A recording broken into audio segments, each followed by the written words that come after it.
welcome to Dissidia Final Fantasy Opera Omnia.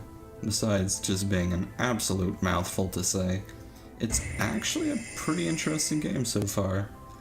I've been really busy lately, and so I've been playing this a bit in my downtime, because it's a very interesting game to play in short bursts, where you kind of just let it grind itself out with auto battles, which some people are a bit on. Don't worry, for harder fights, you definitely can't rely on the AI. In fact, you can't really rely on the AI at all. It's terrible. But for this video, I will be doing a general overview of the game. I'll be showing you how to play and going through most of the mechanics at the start here.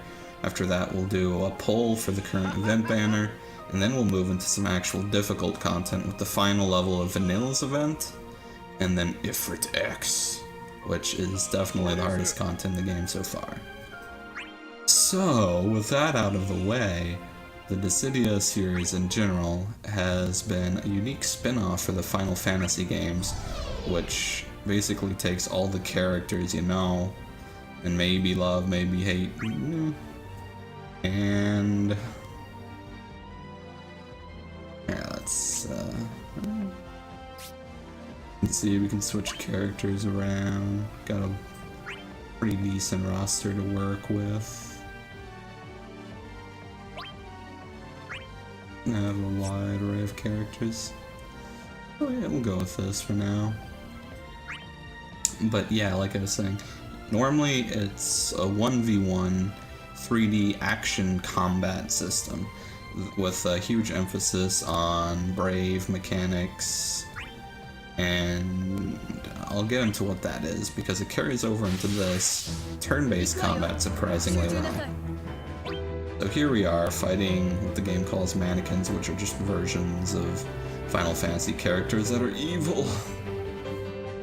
So we have Y'shtola first, the cat girl here, and every character has brave and health, and when your health is out, you die.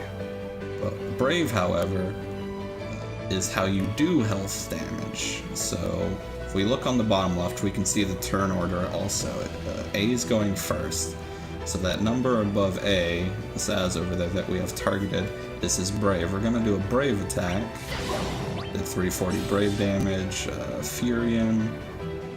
Gonna do a brave attack next, and now we broke the enemy, which gives our whole party brave on top of the brave that they get from the attack, and knocks whoever you break back in the turn order by 1. So Y'shtola is now next, so if we were to break this cloud here, then Y'shtola would be our next character to make an action. Pretty useful. There's also stone attacks, which is a type of element, which knocks characters back 1 on the turn order also. Currently, Y'shtola is the only one that can do it on our side, but some enemies can do it. And so now, before Saz, the mannequin, gets a chance to attack Furion, we have a brave and HP attack all in one with one of Steiner's skills. We're gonna go ahead and do that, hopefully kill him before he can attack, and there we go. Now we have quite a bit of turns to work with, so we're going to just do an HP attack. Doesn't really matter what Steiner does, but we'll have him break the brave anyways. To recover from the broken state, you just have to have as much or more brave than your initial brave values, which you'll see here. So Steiner has an initial brave value of 730, the thing we're targeting has 509. Now if we were to break A, we'll just switch places with B. So ideally, we'd want to target B, then A, because you want to break them in reverse order to be efficient. But let's say we didn't do that. What if we just broke A first instead of B? As you see, they just switch places. It doesn't really do anything particularly useful for us. We can see who they're targeting. So the B is targeting Steiner, A is targeting Furion. Go ahead and kill the one targeting Steiner, so Steiner keeps all his brave. Another thing to note, when it's glowing like this, you can tell that you've got just enough brave or more to kill them. So simple enough. And where the difficulty in the game comes is kind of managing your Brave, planning ahead, because it's both how you attack and defend. And we're gonna go ahead and use Furion's attack, which is also a Brave HP move. And since no one's targeting Cat Girl, she can go ahead and get in there for the kill. Up next we go after... I'll actually break the one doing an all attack now, just so that our team... Well, nah, it's fine. We'll break B, and that gives our whole team some Brave. It was a bit dangerous, but we're still fine. From here, I'm gonna attack B just to kind of keep the Brave down, because now he has a shield, which makes it very difficult to attack his Brave. So we'll go ahead and switch our fight. We'll knock him back once in the turn order, and then just finish him.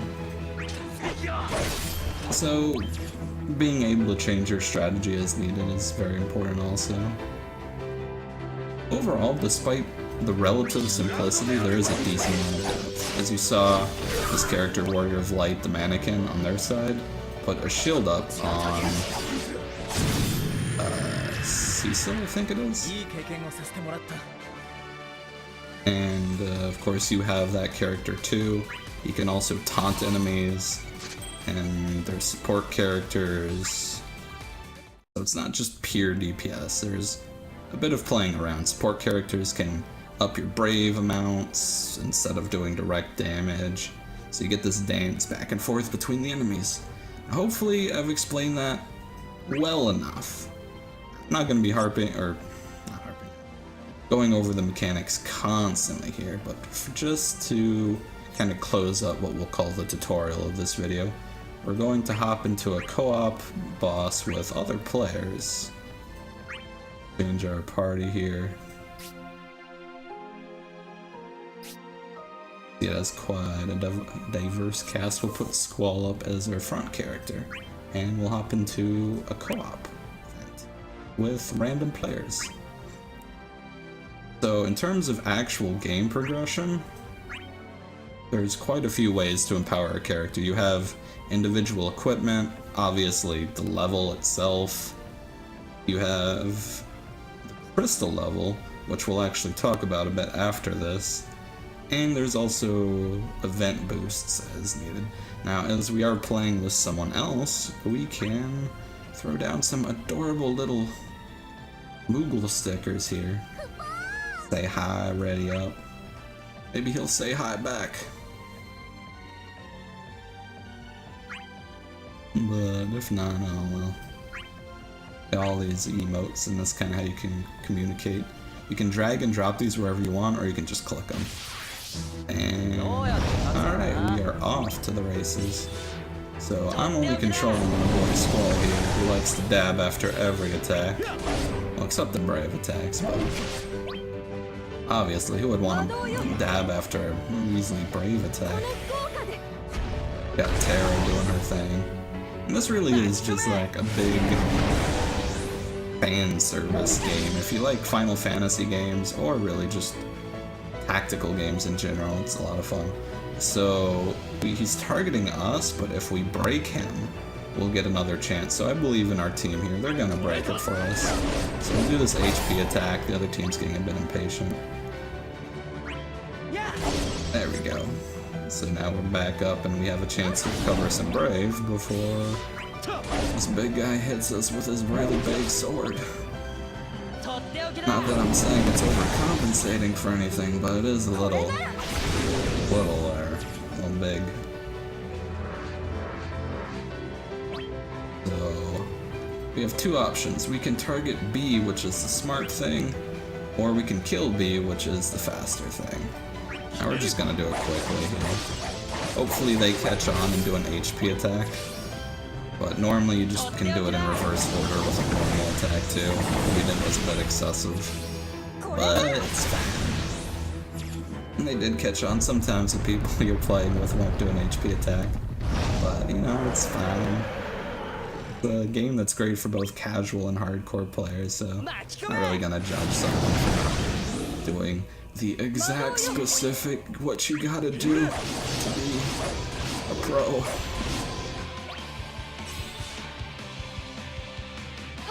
Alright, so I think we've basically covered on all the details.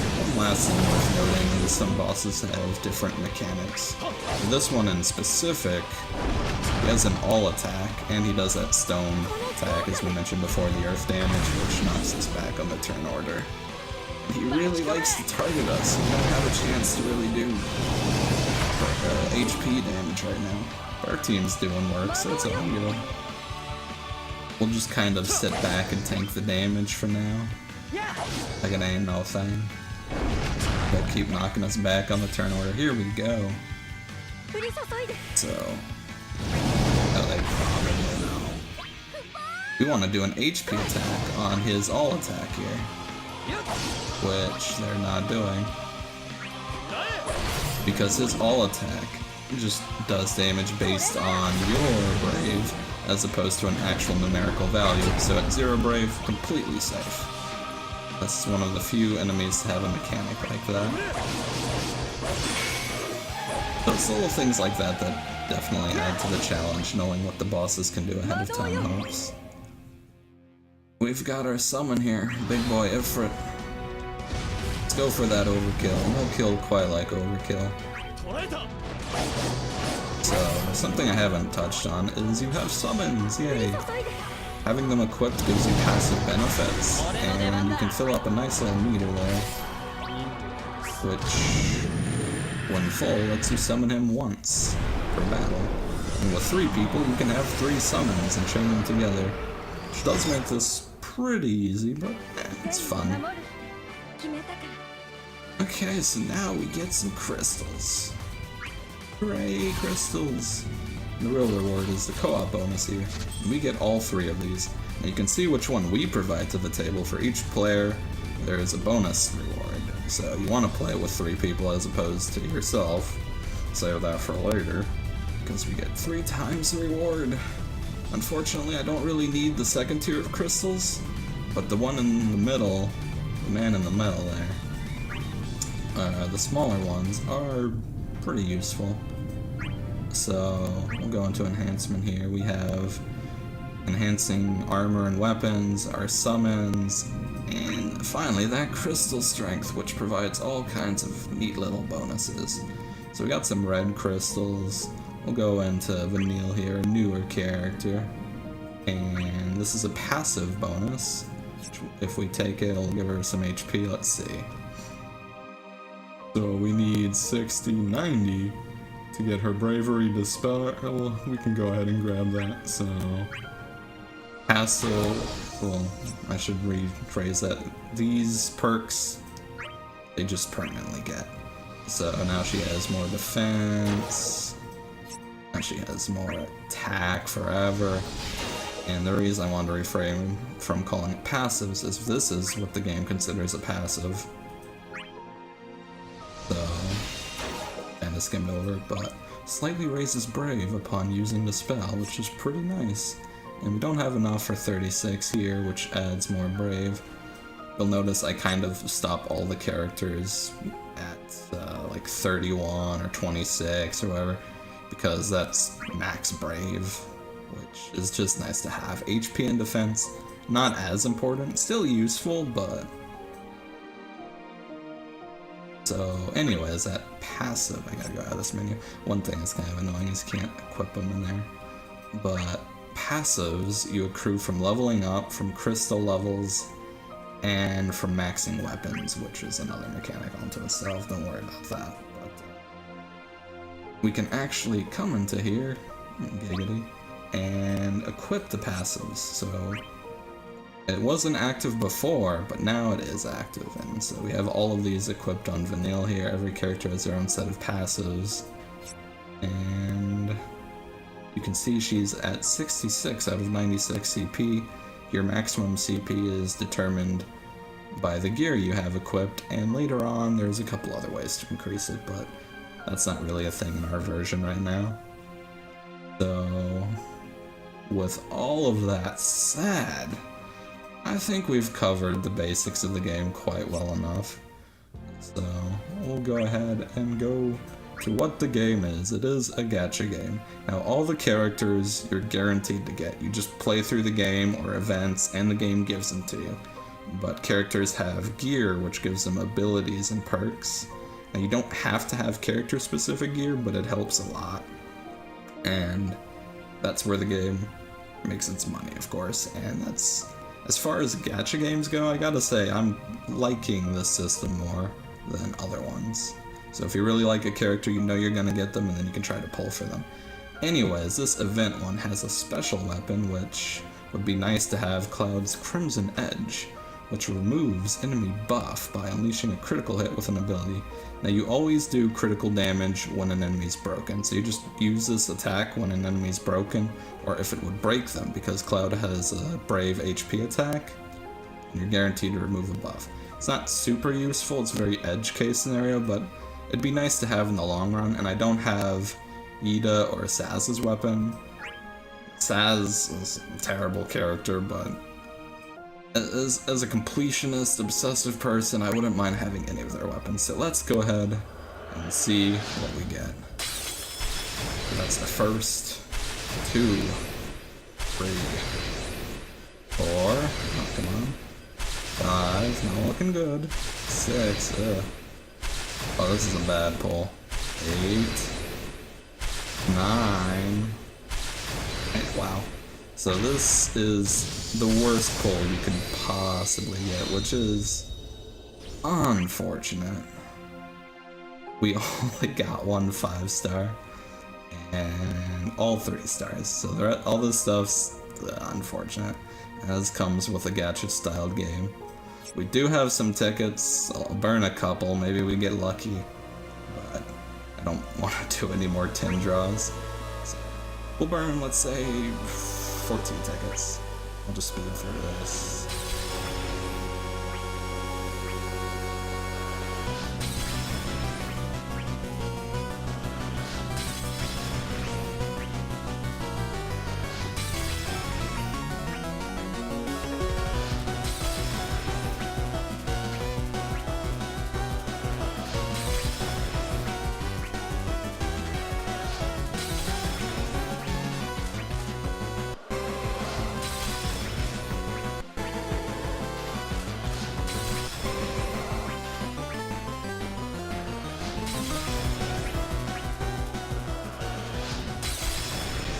Well, there we go. It was a bit depressing there for a while, but you know what? I'll take it. We got the weapon we wanted. We got Ida's. Didn't get Saz, but, you know, no sleep lost over that. Ooh. I was getting kind of depressed by that, though. So now we have his unique side grade weapon. If we were to limit break this, which you can do with special stones or by fusing dupes and max it at 35 out of 35, this passive would be permanently unlocked for Cloud and his passives that you saw with Vanille, and we could just equip and unequip it. So later on in the game, we might max this or just keep it on the side as an option to have, which is why I like it. So if bosses have buffs we have to worry about, we can just throw Cloud in the party with this and his attacks will get rid of them. It's very nice to have. It's definitely intended with the current events going on, but we're gonna beat them without that. We got a little something different cooking, planning up. So we'll hop into events here. As you see, you have daily quests you can do, which are a great way to get crystals, XP, and money, or gil. Alright, so we're gonna hop into the Vanille Event and finally see some actual semi-challenging gameplay. Now the boss is a bit unique, so we're bringing an interesting setup to tackle him a bit differently than you might normally play here. Now we could bring anyone along with us, but feeling confident. If we were to just bring a Vanille, it'd be pretty easy, but we've got our own strategy brewing. So normally with this, oh, we'll get there when we get there. For now, as this is 5 stages with a boss at the end, we don't really want to burn any abilities. So just slow and steady, break them in reverse order. C is targeting Yuna here. Go ahead and kill him before he can act. Simple enough. So, yeah, one big fanfiction game. For me, the first Final Fantasy game I ever played was 7, so that's kind of where the series started for me. Which, I know some people might disagree with that opinion. Since then I've gone back and played a few, but for me 7 and 9 were probably the highlights. 8 and 10 I'm very conflicted on. But I'm not saying they're bad games, just they had moments that were very, very questionable.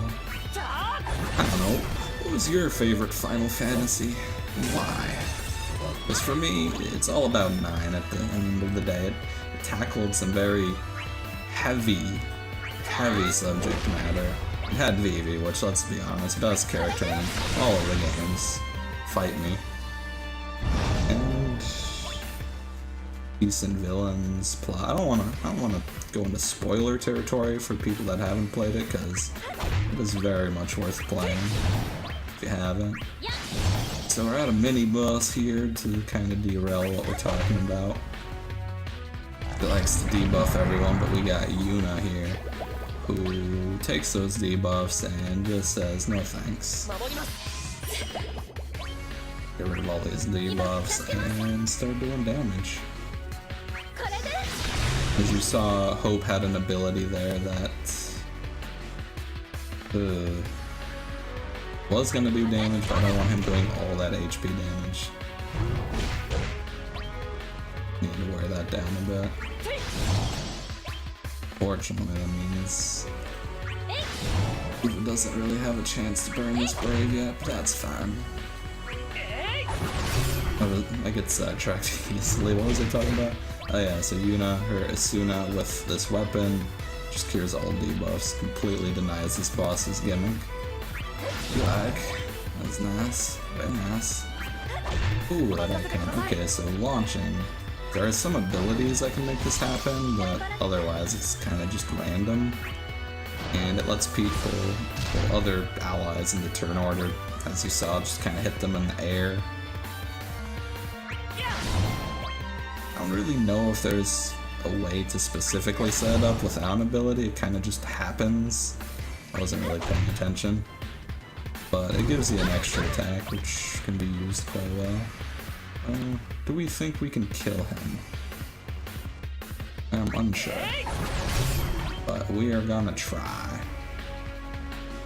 Let's see if I can do it. It doesn't look like it. We'll get him on the next one. I do want to beat him without getting broken, preferably. Yeah, well, this goes. Okay, so he blinded us. Normally you don't really miss in this game unless you have a debuff or the enemy has a buff. So since we might miss, if we do an HP attack, if it misses, it doesn't use up the brave, so it's kind of a safe thing to just throw at them. We're just gonna gamble on the kill here, because we're not really at risk of losing. Did take a nasty blow, though. It wasn't worth the risk. Alright, we're gonna get rid of these debuffs and not be an idiot. I got greedy, went for the finish, didn't work out.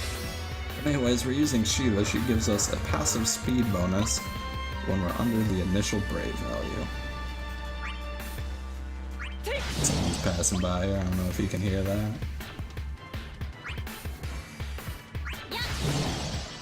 Been raining quite a bit where I'm at. It's nice, I love the rain. As you could probably tell if you've seen this mess of a channel, right?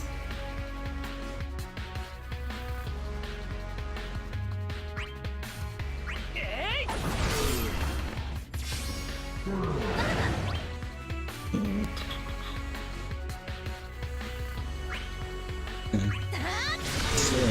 we're getting up to the actual boss fight. And this is what it's all been for. This is why we have an unusual team. Which it's worth noting, Hope, Yuna, and Vanille get bonus stats in this level as their event characters. So we don't want to break him. He can do some damage as he's resistant to brains failing me. He's resistant to physical attacks. So you might wonder why we bring a physical character like Tifa. That is because her ability happens to synergize really well with what we want to do. When this boss gets broken under like 70 or 80% health, he'll cast a really nasty buff on himself that lets him swing wildly 4 times for pretty massive damage. And to counter this, we're simply going to beat him without ever breaking his brave. That's our master plan. And why we have Tifa here, because her battle cry just lets her double her brave, which, for what we want to do, pretty useful. I don't really want to cast Susunos, and it's Hope's at full, so we'll cheer on Tifa here.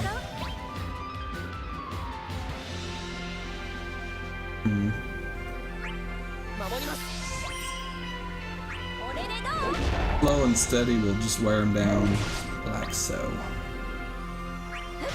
Knowing the damage we do.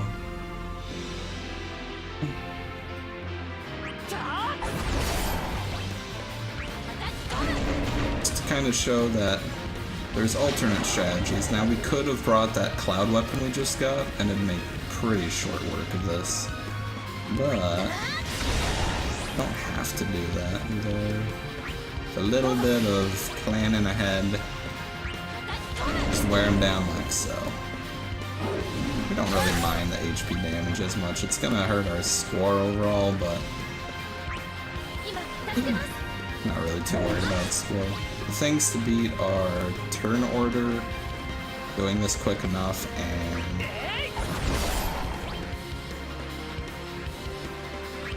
not getting broken. So that's what we're aiming for. A few hits here and there, that's fine. Oh. Us so fast, we'll just burn our summon here. Now in our summon mode we have a higher max brave, which did that attack there. We want to generate brave at the end of this.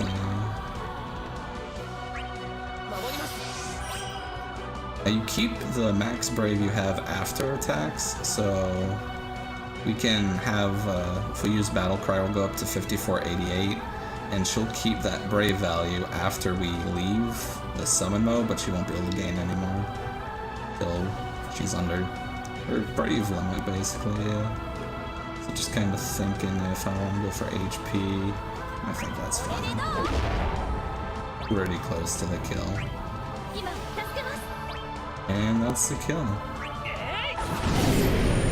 And when you use a summon, it counts as 1 turn, so that's pretty convenient if you're going for the turn order challenge objectives.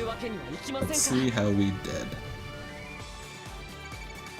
Alright, we're over 8,000. We cleared without any KOs.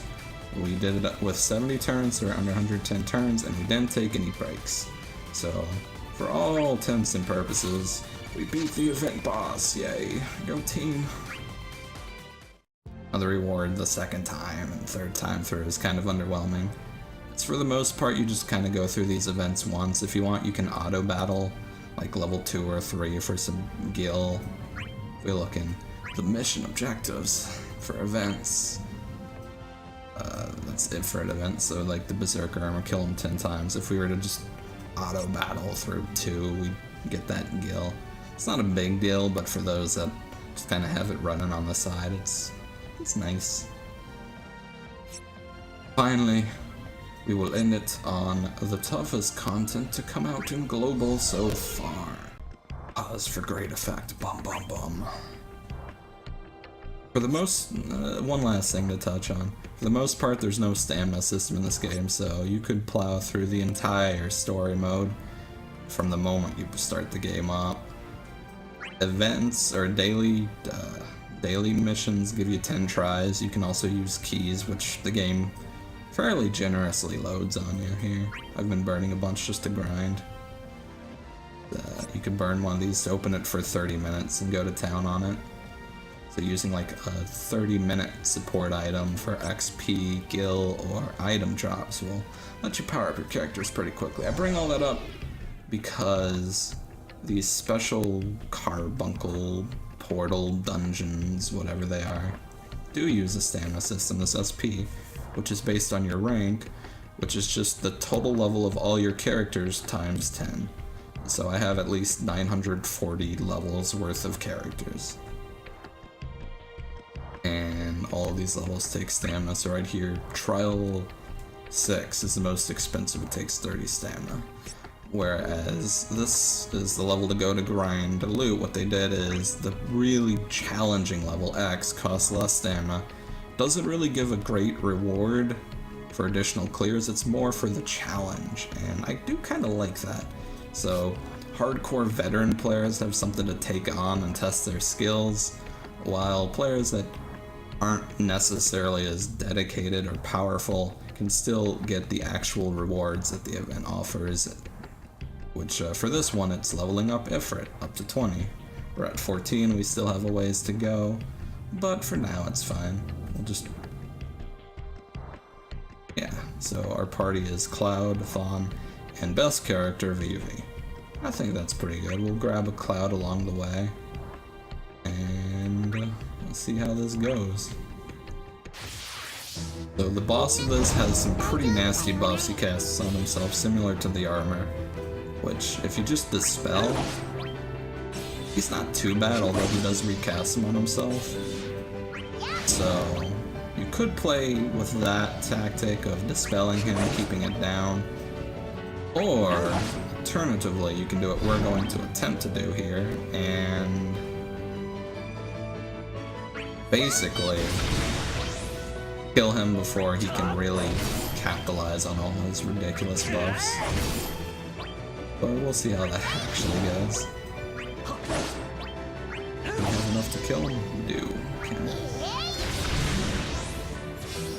Vivi, you're adorable.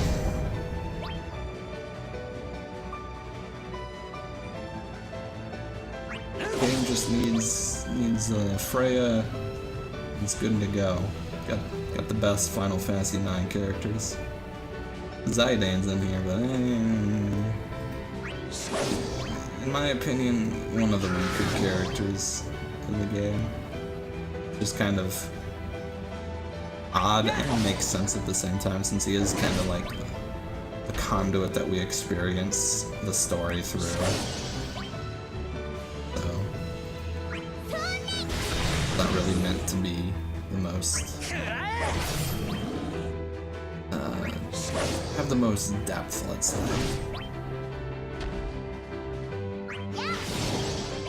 Pretty straightforward. We got this. No thing. We do actually want to start burning Van's abilities a bit.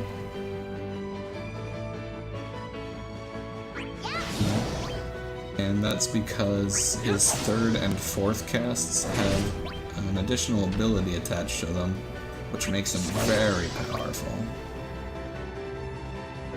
He's probably one of the highest DPS characters throughout the whole game, even in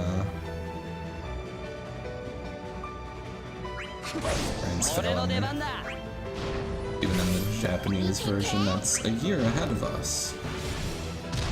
So, decent character to invest in when he's capped in my team here. Not a particular fan of 12 I see it have one meta character and then your favorite character. It's a good way to play the game. Since you have assist characters that other people play as, throw in a meta character for the assist, and level up your favorite on the side. So I got Vivi for that.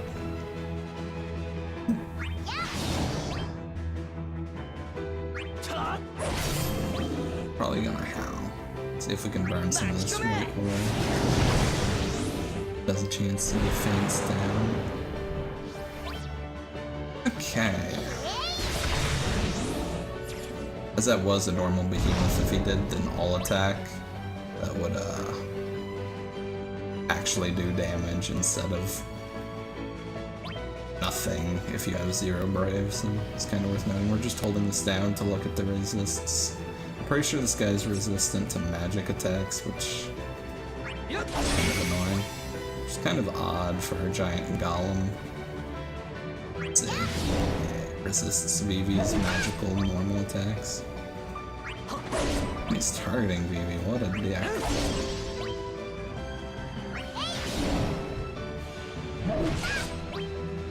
Wow, he really doesn't like Vivi. He's not a fan like us. Good chance to hit him. He takes some. That's a bummer, actually. I maybe should have just broken that. Yeah, that was a huge mistake on mine. Our friend Ifrit here, when you're at max HP, gives you 13% more damage. Now Vivi is a little bit weaker, which is kind of a bummer. It might not matter though. Against the boss, he's so crazy powerful that he usually caps out with a single cast. We'll see what I'm doing. Even though I'm not using abilities, I'm taking my time to kind of think about the turns. Might seem a bit silly, I guess, in retrospect.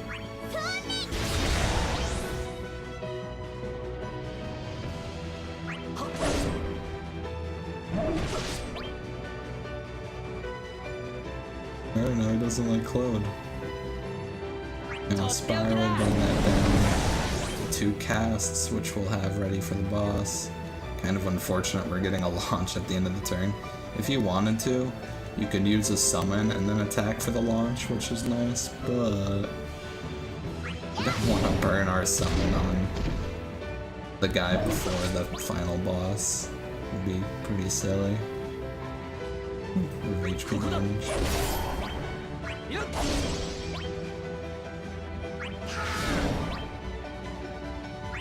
Again, our goal is to just not be broken, so a little bit of planning. That's not too bad. Kind of do HP attacks when you can, it's not too costly to do so.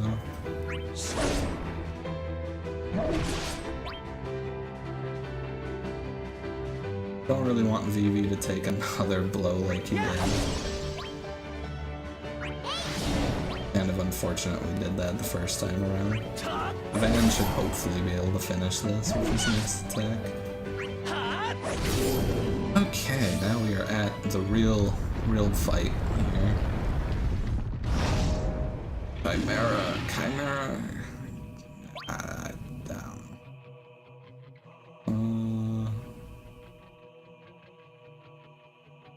We'll go ahead, cast White Roll, attempt to debuff him if we can. Now their first attacks aren't HP based, but we can break them nonetheless. Vivi's a beast against this guy if we check. Along the thing. He is weak to fire, and that's what Vivi do best.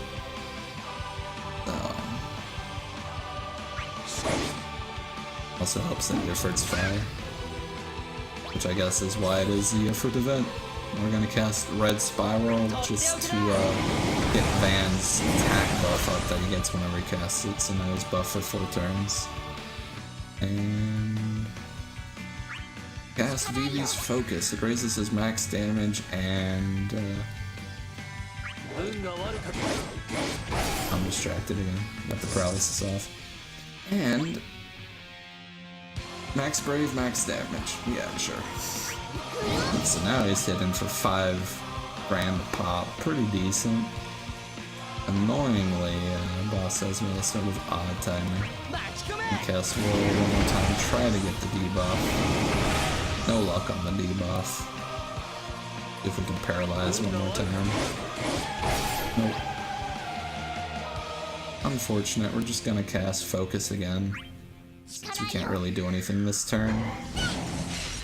But now Vivi can do an HP attack. The buff only lasts for 2 turns, so on the second turn we'll be able to do his fire tag.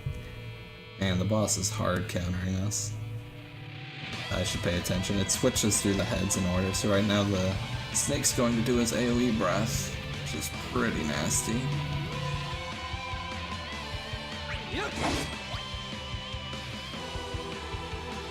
Gonna go ahead and use this launcher that Cloud has so that we can burn Vivi's ridiculous amount of damage. I did want to save that for later, but this is fine. So now he's cast an attack up buff. That's not too big of a deal. The thing we're worried about is his Brave regeneration, because it's pretty crazy and he starts hitting hard after that.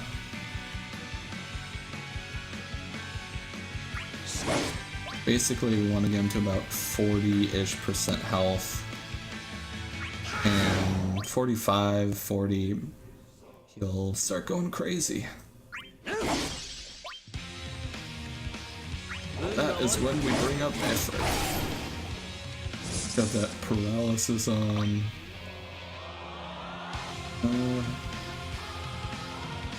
Alright, I think we can go for it at this point. Go time. We're at that about 45% now. He's got the defense up. So now we are all in. We're bringing out Ifrit. Just gonna spam cross slashes. When our cloud runs out, we'll swap him out for the other cloud, so we can keep those cross slashes coming, which have a chance to paralyze. Go ahead, focus, get that 10,000 in the hit. Ideally, you want to set up before going into the summon, but this is fine.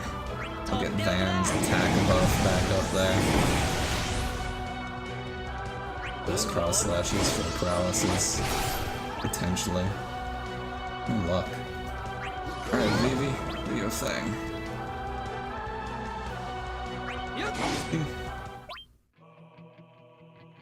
We tag out with our friend here, friendly neighborhood Cloud.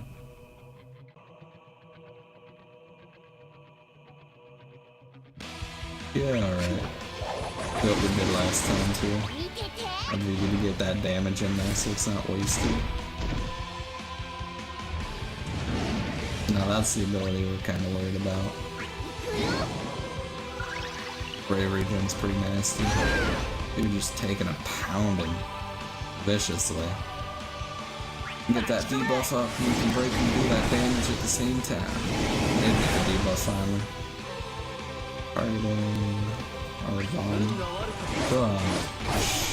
Should be it, yeah. There we go. Not the best run, but we pulled through.